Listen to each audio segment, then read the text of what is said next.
안녕하십니까. 더불어민주당 쌀값 정상화 TF 팀장 신정훈입니다. 우리 더불어민주당에서는 근본 쌀값 폭락 사태에 대해서 우리 당 차원의 쌀값 정상화 TF를 구성하고 지금까지 입법활동과 또 대국민 홍보활동을 통해서 쌀값 정상화의 필요성을 강조한 바 있습니다.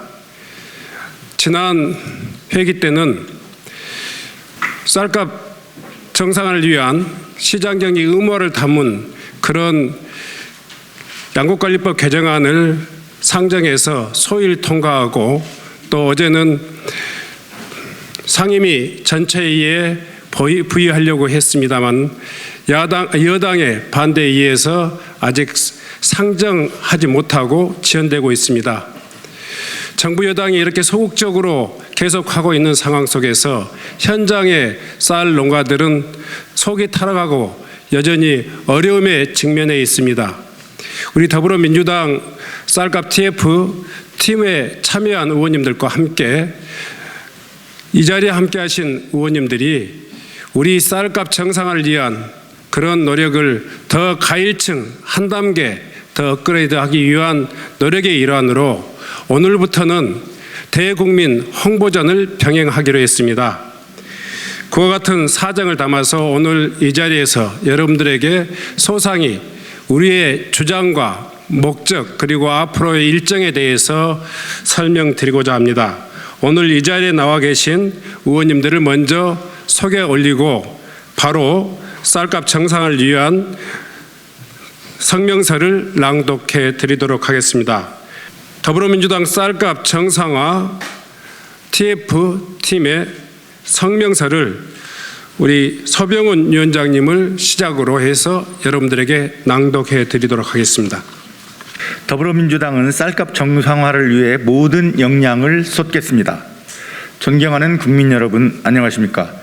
더불어민주당 쌀값 정상화 TF 팀장 신정훈, 간사 이원택, 소병훈 농해수위원장, 김승남 간사, 어기구 유성군 주철현, 윤준병 김회재 의원 그리고 최혜영 의원입니다. 안타깝게도 농업인의 생사가 걸린 쌀값 정상화를 위한 국회 입법 처리가 늦어지고 있습니다. 지난주 국회 농림위 법안심사 소위에서 처리했던 양곡관리법, 이른바 쌀값 정상화법이 어제 전체회의에서 여당의 반대에 막혀 상정되지 못하고 지연되고 있습니다. 이후 여하를 막론하고 쌀값 폭락으로 하루하루 힘겹게 버티고 계신 농민 여러분께 참으로 죄송한 마음뿐입니다. 저희 더불어민주당이 이번 정기국회 내 법안 처리를 위해 모든 노력을 다하겠다는 각오의 말씀을 드립니다. 우선은 양곡관리법의 조속한 처리를 위해 최선을 다하겠습니다만 법원이 처리된다고 하더라도 쌀값 정상화의 길은 여전히 멀고 험난합니다. 우리는 지금 세 가지 싸움을 목전에 두고 있습니다. 첫째는 시장격리 의무화에 반대하는 여당과의 싸움, 둘째는 쌀값 정상화에 반대하는 재정당국과의 싸움, 셋째는 국내 쌀값을 교란하는 수입쌀과의 싸움입니다. 돌이켜보면 쌀값으로 인한 농업인의 고통이 어제 오늘의 일이었습니까? 또 여당이나 야당만의 문제였습니까? 저희도 부족한 점이 있었습니다.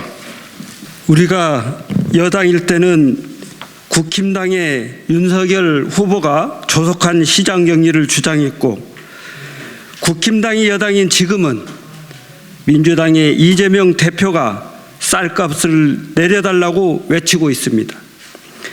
여당과 야당이 번갈아 가면서 농업인의 대변자를 차치했지만 애잔한 농업인들의 애간장만 녹였을 뿐 한 번도 속 시원한 대책은 없었습니다.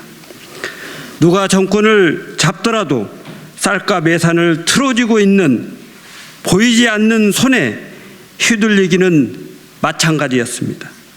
때로는 저임금 정책의 희생양으로, 때로는 물가 안정이라는 지상 목표를 위해 커피값만큼도 안 되는 쌀값과 농업인을 희생양으로 삼았습니다. 시장 경리를 자동화하면 재배 면적이 늘어나고 과일 생산이 되풀이된다는 논리적인 비약은 현실을 모르는 탁상 공론입니다. 저희는 쌀값을 바라보는 재정 당국의 일방적 인식과 왜곡된 시각을 과감히 교정해야 이번 사태의 본질을 직시할 수 있다고 생각합니다.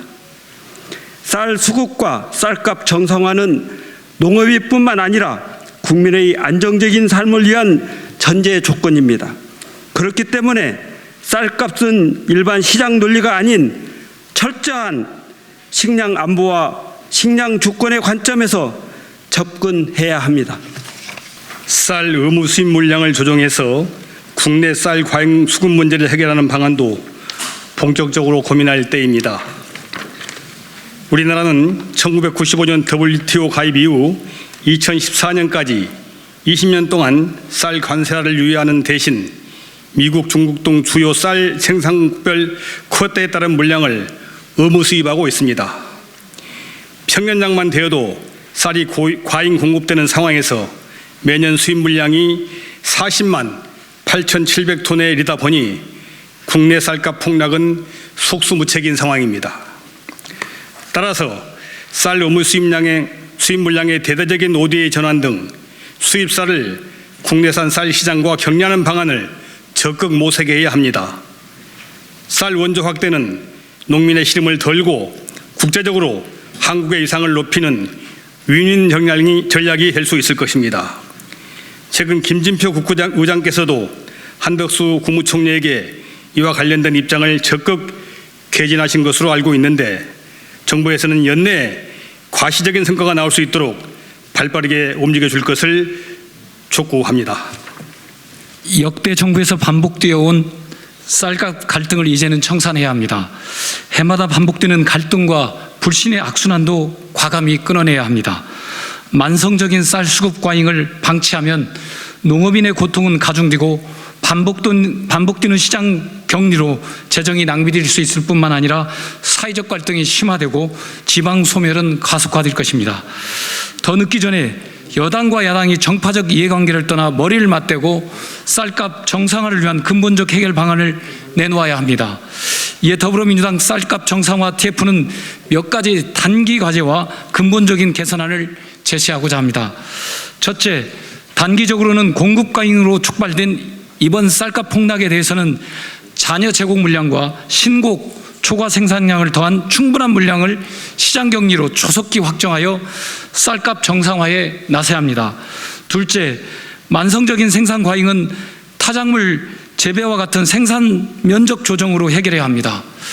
해년마다 계속되는 과잉 생산을 언제까지 방치할 것인가, 생산 조정 예산을 세우고 예측 시스템을 고도화하면서 과잉 생산과 시장 격리로 인한 예산 낭비를 막아낼 수 있습니다. 셋째, 쌀 수급과 쌀값 정상화를 위해 시장 격리 의무화와 생산 면적 조정 지원 근거를 양곡관리법에 명확히 담아야 합니다. 쌀값은 정권의 입맛이나 재정당국의 정책 수요에 의해 임기 웅변식으로 대처할 문제가 아니라 마땅히 정부가 감당해야 할 최소한의 의무입니다.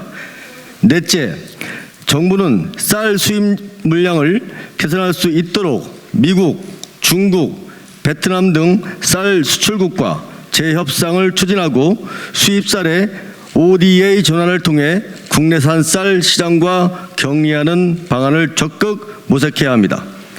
다섯째, 식량 안보와 식량 주권의 관점에서 정부의 쌀값 결정 메커니즘, 쌀값 지원 예산을 효율성을 점검하고 제도 개선 방안을 마련해야 합니다.